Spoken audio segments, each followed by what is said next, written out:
Hello, traders. Today is Tuesday, July 8th, and this is my analysis for the US dollar Swiss, and we are on the 1 hour time frame. So the daily time frame did turn up on the US dollar Swiss. As you can see, we definitely did get a little bit of an engulfing move up. I personally think that this move up is going to end up being a crescent. It's probably going to go to one of these fib levels and end up going down because of my weekly time frame target has still not been hit. But that still potentially could be, a couple weeks of up price action on the sort of time frames. Going down to the 1 hour time frame, I got my Fibonacci retracement on the last impulsive move up. I'm looking at this move down as likely being a pullback to this last move up.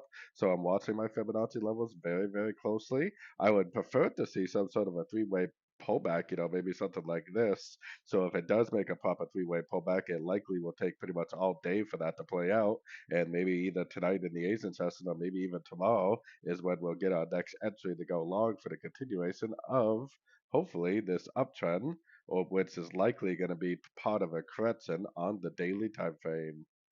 So anyways, don't forget to check out my free Discord group, link down here in the corner. Take a look at my website, fxpipcollector.com. And as always, thank you for watching and happy trading.